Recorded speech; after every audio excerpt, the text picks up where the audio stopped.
Welcome to the latest episode of Climate Pioneers, featuring visionaries changing the face of corporate climate strategy. I'm your host, Heather Clancy, the editor at large with Trellis, and I am pleased to welcome our latest guest, John Hixson, the Chief Sustainability Officer of Yum Brands. And I think I did the exclamation point properly, right? Absolutely. So before I start getting to know you a little bit better, I want to just pull out a few biofacts for our viewers today. You started your career as a congressional chief of staff, which I'm going to go to in a minute. You pivoted to the corporate world in like the 2005 timeframe, joining Cargill, again in a federal government relations role. Joined Yum as CSO in 2017. So welcome, John, to Climate Pioneers. Getting to know you. I want to start actually a little bit earlier than the congressional career. You grew up on a farm, and I'm very curious, not just for your current career, how that background shaped your interest in agriculture, but how it got you into policy. Like, how did you get to policy from a farm? I want a little bit more about your background and your career aspirations. Yeah, thanks, Heather. And it's a pleasure to be here and look forward to the conversation and to speaking with you. Yeah, I did grow up on a farm. It was very remote, very rural, but loved growing up on a farm. I think you had enormous freedom, enormous amount of responsibility at a very young age. When I tell people the driving age in Kansas in the early 80s, they're just like aghast. At 14, you're pretty much on your own in behind a wheel of something. And it was, and I had a great, well, my parents were great too around just kind of instilling, along with that freedom, came accountability and responsibility. You had to, feed animals before school every day and keep record books of everything you're doing in every 4-H and FFA project to see, like, did it make money or did you lose money? Those little lessons that raising a very urban son now in college and a daughter in high school, it's always like, God, I wish I could find an organic way to do it. It just kind of happened. But there were a lot of great learnings and opportunities from growing up on a farm that I loved. I was eager to get out of there. It was Willie Nelson, the 80s. They were singing a lot. It was tough times economically, but um, no, it was a tough economic time, but my family got through it, and my dad was successful, and we had a great operation, and it was a lot of fun. But I love that freedom and independence, and appreciate, now that I'm older, the essence of responsibility and accountability that you learn, and work ethic. It was a great way to grow up, and I enjoyed it. And then it did, I think, there's a little tiny chapter in there that I guess has fallen off of my bio, but I also, on that getting on to Capitol Hill, spent a little bit of time after working on the farm, working for ConAgra in flour milling Okay. and ag processing too. So kind of went from the farm to processing. So that was kind of my bridge into ag policy. I worked in the factory for a year out in Denver, Colorado, making flour, wearing a hard hat, doing standard corporate rotation of all the logistics, like accounting, operations, kind of inventory management that you do at the plant. I was like, I don't know if I want to stay here forever. And had friends that called me. I'd interned on Capitol Hill. I had a lot of internships in college. My parents were really big around go just work as much as you can, get as much experience in college as you can. And had 3 summers of internships, from engineering to an international experience to a Capitol Hill experience in college. And from one of those sprung this opportunity and it was the 1994, date myself a little, and a lot of elected officials were in positions of responsibility that didn't have the staff. So it was a great time to try to go work on Capitol Hill, and it was a fun way to kind of continue the adjacency to food systems and agriculture that I grew up with, but being a little bit different kind of angle and play on it. And it was a great experience. Worked out really well. So you spent almost 10 years, I think, I remember Correct. Yeah. correctly, on the Hill. How did that experience shape how you approached your role at Yum? I always, well, a couple things that stand out. Like working on the Capitol Hill in your early 20s is almost like going to grad school. You're barely paid, but you get tons of challenges thrown at you. And I think you learn a lot about how to engage and listen to a wide range of people with varying degrees of passion, and really trying to understand what's the issue they're trying to address. Is there a solution at hand? And how do you make whatever that solution is be simple and realistic? I think those elements of problem solving were really kind of a hallmark that kind of built upon my kind of practical farming and operations background and really led to a lot of the work I did kind of for Cargill and around the world and other operations as well. So I think it was really just understanding of people, listening to them, and also in a professional sense, it was kind of a, recognizing you have a little bit of your own brand. And what do you want to be known for? How do you want to behave, especially as you think about advocacy and lobbying? What kind of ethics and kind of brand do you want to have as an individual of your integrity? What do you bring to solutions and problem solving? A lot of great lessons. It's a much maligned maybe area of the world, but I learned a lot. It was a great way to be in your 20s. And I should point out that I did not mention you actually have a policy role in your title at Yum. Correct. Yeah. Yep. I do lead government affairs for Yum as well, and I always say it's interesting in the food. My through line is food. I've been in the food industry for virtually all of my career.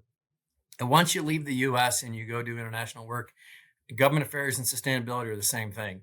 Almost all the issues we follow anywhere around the world in the policy space are packaging, climate, those sorts of things are really, so it sounds different. I sometimes just tell people it's really more external affairs. So we work with shareholders a lot in our investor relations team. A lot of those kind of the non-customer base of external stakeholders, whether it's policymakers, activists, shareholders, et cetera. That's the space that I tend to operate in. And another stakeholder that's very important to Yum, of course, is the farmer. And Absolutely. one of your first assignments at Cargill was in Asia, where you did a lot of interacting with smallholder suppliers. So Mhm. how did that perspective shape your strategy as you evolved into your role here at Yum? It was a great experience, and I would like to think I generally had a practical vein in me to begin with, but when you go out and work with farmers of all sizes, but especially smallholders, by law in Indonesia, they had 2 hectares per hectare was the size of a smallholder in Indonesia growing palm oil. I think you just really learn to appreciate when you're on the ground and talking to them, you have to do things in a practical fashion.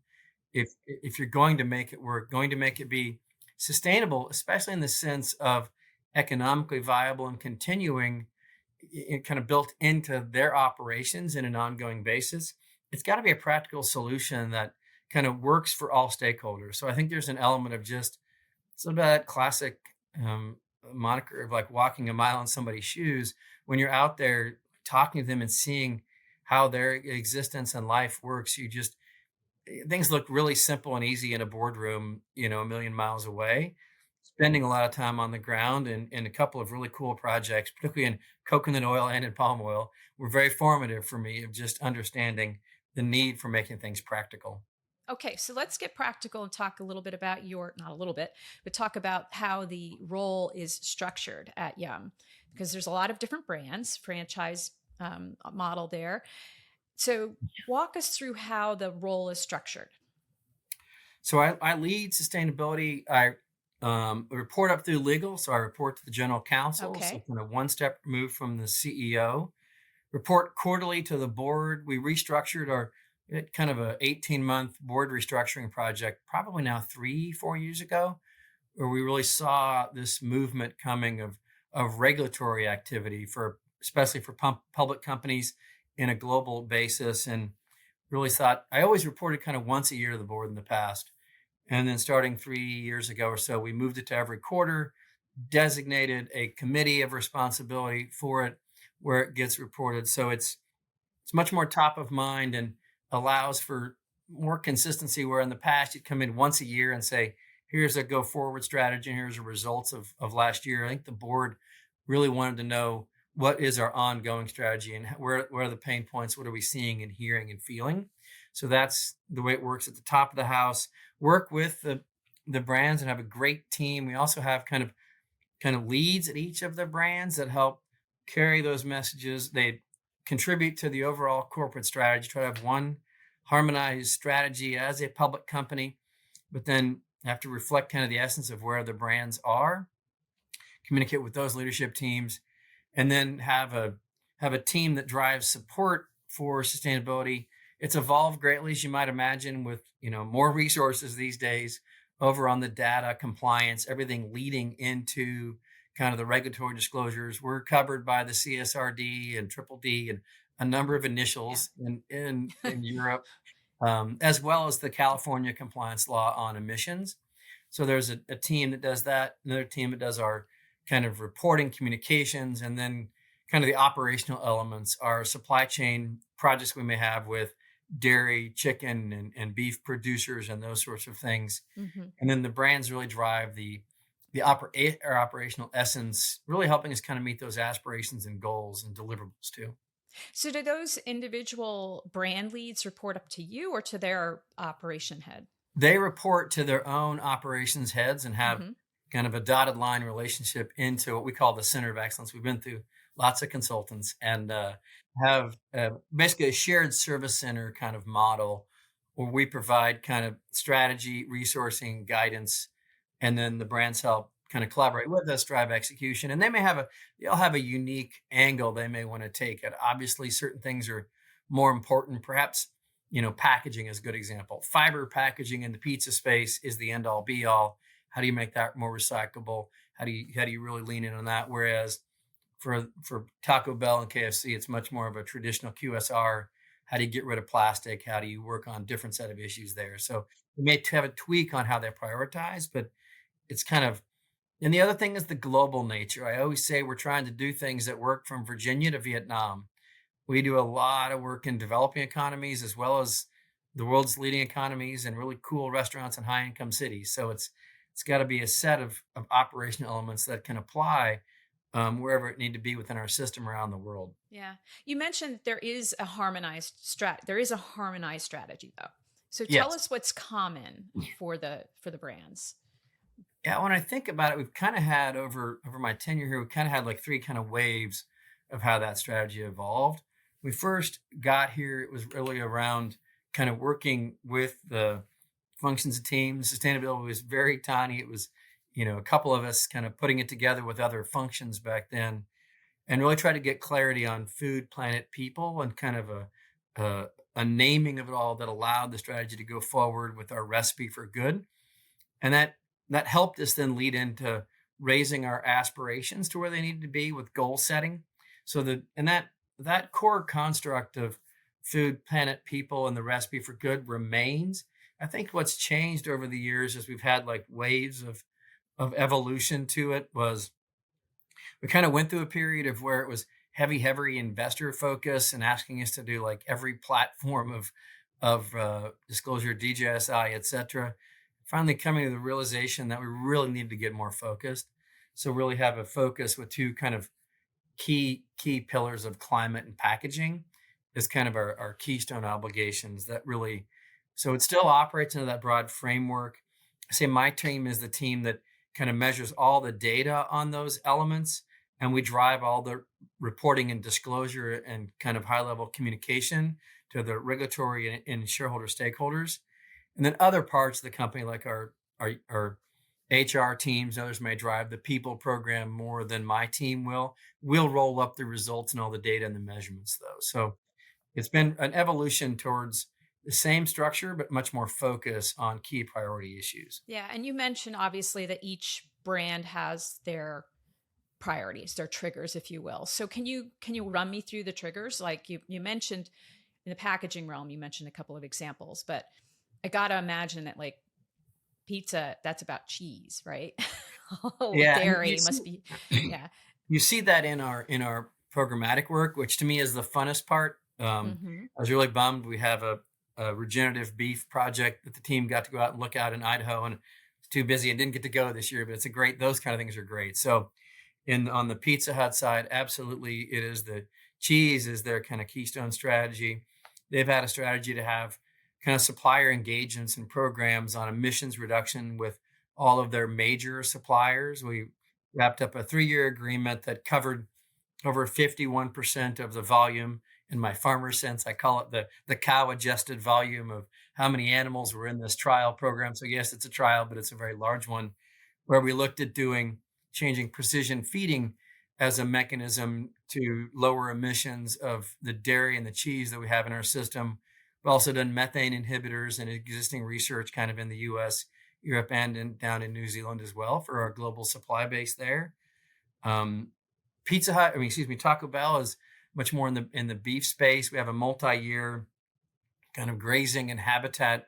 It's really nice. It covers like rancher benefits, also has water quality, a lot of invasive species, which is a term, if you're not growing up on a farm, you're like, why does that matter? But see, my dad waged war on invasive species his whole life. So doing those things that are maybe a little bit off of the norm, but it's a great project benefit, particularly in the Intermountain West, which is where this progress runs kind of from Idaho to Oregon. And that's a it's got our suppliers engaged with it, NGOs, as well as foundation partners. So it really gets a nice kind of amplification of scale as well. And then on the KFC side, we do more of their work is really, it's a different kind of set of risks. Chicken is very efficient in the world's proteins relative to greenhouse gases already. It's a very efficient protein, and we do some of our work in the U.S., but that's a pretty efficient feed system too. If you look at the impact on a global level, we have not yet publicly announced it, but we'll be soon. We have a nice multi-year project kicking off in Latin America, where we have much higher emissions risk due to deforestation and land conversion. So in that essence, we'll kick off a project. We've signed it and got it kind of started, looking at land conversion and deforestation in Brazil, anchored around poultry feed and poultry supply chain there, as well as over on the northern side into Ecuador around kind of cooking oil and making sure that there's no deforestation in the element of any cooking oils on the KFC side. So it's anchored in chicken and the feed system thereof on the KFC side, beef on Taco Bell, and then dairy on Pizza Hut, with a through line of packaging really across all the brands. So how are you learning from each brand? So right, and I'll use it as an example. Something I'm thinking of, the KFC green building, if you will, like the Yeah. green retail sensibilities, and there's been a lot of work done there to get the actual locations much more efficient, et cetera, and actually to put requirements for franchises to kind of up their game. So I'm curious, number one, how do you share learnings across the brands? It's a key part of what we do, and kind of just communication and kind of we call it internal our languages, bringing people with you is a key part of the role for anybody on, especially large corporate sustainability advocacy, anything. Bringing a large global organization along is never easy.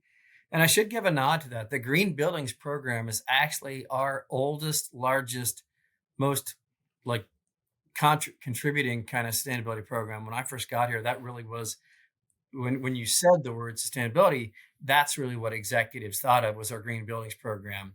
So we did a lot of work.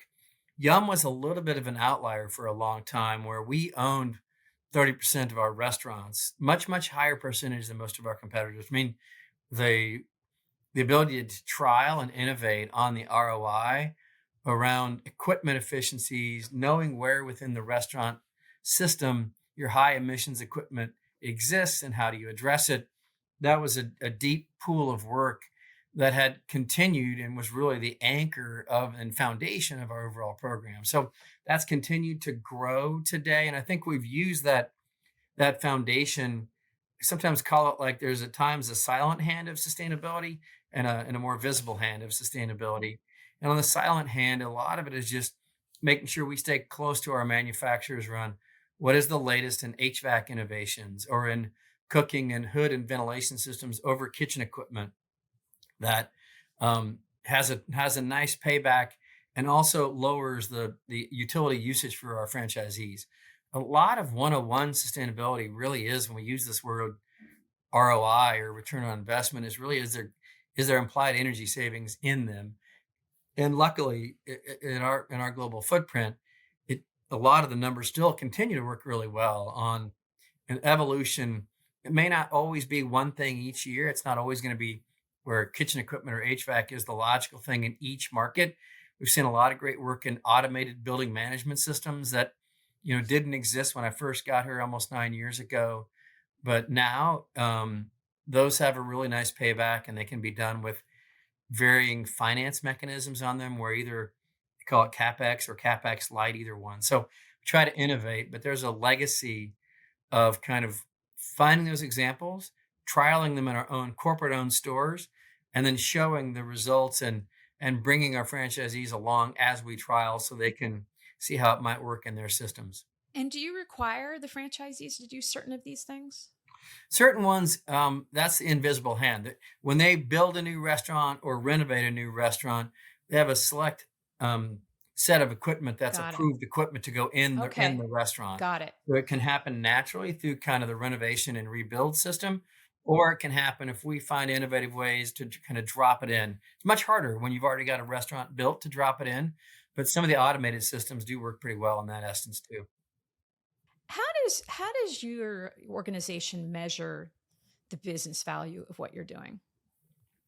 It's a hard one. I think the best way we do it is when we have those good ROI examples where, moving to LED light bulbs over time is an absolute cost savings on the operation of running a business. Having lower water usage and waste can easily be measured. So there's some things that are very easy. Some things are harder and smaller. Probably our biggest program is again a very sleepy one we don't talk a lot about. In our Asian markets, given the size of our footprint, we purchase a lot of palm oil. Has a lot of negative elements around it, but it's also the world's most efficient oil on a per acre basis, 10 times the oil of palm compared to soy. The world needs that supply of cooking oil to feed itself, if you will. It just has to be done in a sustainable way. So, and that one we have it built in where RSPO and the certifications around that to prevent deforestation. So it kind of becomes less of a ROI that's easily measured, but for sure a risk mitigation measure where using certified and sustainable palm is a massive benefit for risk mitigation. So harder to measure, but I think when you see the downgrades of brands and pressures, as visible as our brands are, there is a recognition that I think we talk a lot of our sustainability and our marketing overall is relevant, easy, and distinctive. When you are distinctive, you don't want to be anyway in the negative in that element. What role does sustainability play in innovation, right? So if you're thinking about the future and new products, new processes, et cetera, what influence does that have in that part of the operation? I think the most high profile one at the moment is probably the growth of EPR, extended producer responsibility programs. That puts a monetary value on innovation to drive and evolve your packaging to packaging. It aligned with our existed goals. We had goals designed after Ellen MacArthur Foundation's new new new plastics economy, I think, or new packaging economy that they had, where they were trying to move everything to reusable, recyclable, compostable kind of framework. That's our kind of existing corporate goal, and that fits really well with where regulations are heading on EPR. So there's some essence where you have kind of innovation driven by wind at your back. I guess you can look at it as wind at your face or wind at your back, but it really is kind of wind at your back, and it is changing. It's already begun to change the volume of our packaging, the volume of hard to recycle, the use of multi-laminate packaging. It's weird the blowback you get when Taco Bell removes a window on one of their quesadillas, but that little move makes that monofilament packaging where it's all paper now, and it's much easier to be dealt with rather than having a little piece of plastic in there. So it's little things like that part of it help drive innovation is raising the awareness of the cost, raising of the awareness of the sustainability challenge that it creates or the externality. So all those have driven innovations. And then there is innovation. We went through a lot of innovation in menu design back in the kind of heyday of the plant-based side. I will say that has softened a little bit. There's still work being done there, but we have to go with where the consumers ultimately allow the space to go, including our brands. So there's been certainly innovation in that side. And then the innovation in the back of the house, the unseen things I've mentioned on the green buildings, the changing in lighting systems, changing in HVACs, all those have a nice sustainability benefit. And clearly, our overall restaurant design too, they're smaller than they used to be. A high speed delivery Pizza Hut. If you grew up in the 80s, I love the old going to the Pizza Hut after the softball game. um, vintage mentality and see and feel, but it's a lot more resources, a lot more overhead, a lot more expense. Our overall innovations that give a greater chance of having hot, fresh pizza to the consumer is where we need to go, and it has sustainability benefits as well. Kind of a random question, but do you count or how do you account for the all of the delivery services, right? That have popped up to support you getting to a smaller restaurant. It Do you, is hard. It is mhm. hard. And they didn't, it'll be interesting to see when we redo our science-based targets. They were kind of below the threshold when we set our targets and did all of that work around the 2000s. As we evolve in the next generations, I don't know how it will go. At the time, the volume of scope 3 emissions is so large in beef, chicken, and dairy. If you're in the food space, we'll see how it looks. But it's something we care about. We've also had to switch and pivot quite a bit. We used to do a lot of that in-house, and we now it's just again, you've got to go where the consumers are going, and the Grub Hubs and the Uber Eats tend to dominate some of those landscapes. So we're on those platforms. Got So it. it's not an easy thing to account for. No. And so when are you resetting your targets? When do you have to do that? I You think we're review? in cycle in 2 more years, I want to Okay. say. Got it. Yeah. Okay. A couple more questions on how you approach your role at the C suite. What's your process for financing something new? Like, who do you go to? What does it take? It's always a challenge. I think what we've done in the past is had really good success with sharing the business case of how it's either kind of helping us meet a compliance kind of demand that we got to do, or aligns with emissions and things we kind of need to be doing, and helps build brand. And the more of these things you can do that also engage with the farmer, also are good in reminding consumers of the authenticity and provenance of your food. KFC largely has a local sourcing strategy for all their chicken on the bone around the world. I love telling that story. That helps when we do projects kind of in market in those spaces, and we're just starting to lean into that space. So there's a little bit of pre-work done on how we try to engage the brand and educating how this can fit into the overall strategy. So it's not just sitting on the side. And a lot of work to try to we've moved that recipe for good, there's a recipe for good growth. So that's all like in a combined kind of basis. The second kind of element is trying to make sure it fits in a multi-year activity. I think we look at a lot of metrics around sales overnight and brand over time. If you do a series of spot market activities, you're not going to build the brand value that you can with consistency over time. So most of the places where we do our engagements, especially with partners and suppliers, they'll all be multi-year commitments that allow you to kind of learn, innovate, and build that value over time. And then the last elements is if we can do it in collaboration with our suppliers and or kind of foundation partners, where again, like the beef example I use, where we're leveraging our scale and money kind of across an ecosystem. I've got a lot of battle scars, I think, in sustainability stuff around the world. And I always say I don't like shiny pennies in a bad bank. If you get a really traceable supply chain that is great, but there's environmental damage all around you, that's not good. So what can we do to work within a jurisdiction in a landscape and help drive broader change? I think that's a part of leveraging our funds with others to drive bigger change. And those those pieces have shown the most success, but it's always tough. You have good years, you have bad years, and sometimes the finance team's happy, sometimes they're not. So you have a lot of experience externally educating policymakers. So what's your biggest priority right now, especially in this moment, right? Like, what would you say to a sustainability professional about how to engage on policy constructively at the moment? Engage constructively. I think first and foremost is that listening element, whether you're internal or external. Like understand you asked a great question around kind of finance and where do they see in this? Like when they're trying to everybody, it's all a marginal this versus a marginal that, right? They've got a dollar to spend. How and where do you spend it? So I think the more you can like listen to where they're coming from, understand how your project kind of meets the bottom line and fits in. I think that's still one of the most important things to do. And that's probably my coaching for young people when they start in sustainability. It can be a little bit of a buzzkill if you're coming right out of college and want to storm the beachhead. But I kind of always remind them it's really helpful to try to work in a business unit, try to own a P&L, try to understand what that operational reality is like.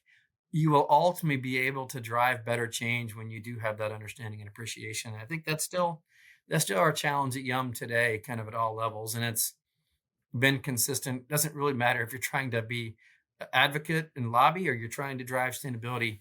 You're trying to build a business case, understand the realities of where you want to go and how far you can go, and how you get that momentum started is a lot of the key things to do. Okay. Ready for a little bit of a speed round? All Next right, few let's minutes. hit it. Okay. All right. So, what's your favorite thing about your current role? The people and the talent. Hmm. I think we have a great team. When I look back over my career, the last 30 years, by far my happiest things I think about are where you've spotted great talent, you've had them develop, and seen them go on to do really amazing things. And I'm very fortunate to have great leadership support at the top, as well as an amazing team right now. And it makes life fun. Okay. So, what has been your biggest mistake in your current role, and what did you learn from it? The biggest mistake, I think it's when you don't take the time to bring people along. I always say my guide I have kindergarten rules for corporate success, which is work hard, think before you act, and play well with others. Like, I think where I've seen people get themselves into trouble is when you don't do kind of one of those elements that are in there. Is either you're not working hard, you don't take a little time and think before you do your action. Does everybody know that needs to know what you're doing? Have they been informed? Have they been brought along? I think it's a critical thing that I've made mistakes on and maybe continue to learn over and over. What's the best way to change a no to a yes? Um, Again, understand the logic and reasons, and find the simplest path to yes. Maybe you have a two-step solution when there's a one-step solution. Maybe you have a gold-plated solution, and a silver-plated one will get you there. Find the simple path that can drive progress. How are you and your team using AI? Interesting ways. I think we had a lot of vendors really pitching everything under the sun when European regulations really came out. We looked at a lot of them. We've actually gone back and worked with our own digital and technology team to make sure we have the right internal data. And now with AI, I think we're really excited to think about how that can automate when you look at the body of work of policies, previous reports, governance documents we have, some of the requirements. We can see an 80% solution where we can use AI to kind of ramp up the tedious elements of work around generating a lot of our regulatory disclosures. So it's exciting there. And it's exciting in our restaurants. We have a lot of deployments in the restaurants to enhance both the consumer and team member experience that are pretty cool too. So, things for me to follow up on. A couple more questions for you. I noticed that your father was a barber shopper. I am too, and I have to ask. I don't know if you sing, but what is your strategy for avoiding burnout? That's mine. I love that you noticed my dad singing barbershops. He was in the High Plains Men's Barbershop Society for a long time. Love that.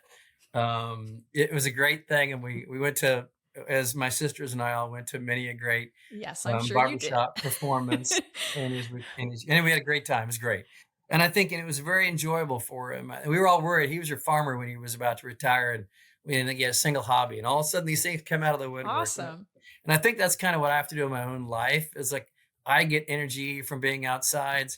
I have an old car that I bought when I was in college, an '84 CJ7. That is my neighbor, my like 5 and 7 year old neighbors call it their Barbie car because it's so small compared to the way vehicles are now. But it takes a lot of care and feeding. But the more I can get outside and spend time with friends and family, that's what recharges my battery. Awesome. Okay, so who do you consult for a reality check?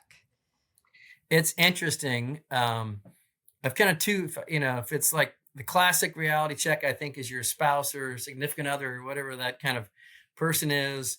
My parents, as anybody's parents are, we have one parent left. It's my dad, and he's very grounding. And for the longest time, didn't think I had any kind of real job if you weren't farming. But my dad, and then I've been really really blessed in my sustainability and advocacy career to kind of have old guard of people that were early pioneers. A lot of the early work I did on really digging into some things that were really cool, like trying to help develop the universal mill list in palm oil, we're sounding boards off of these kind of like old the OG of sustainability 101 were really good mentors of mine and continue to be now 20 years later. Awesome. Okay.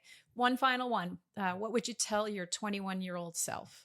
Who take risks. I think I had a great career and I've loved every minute of it.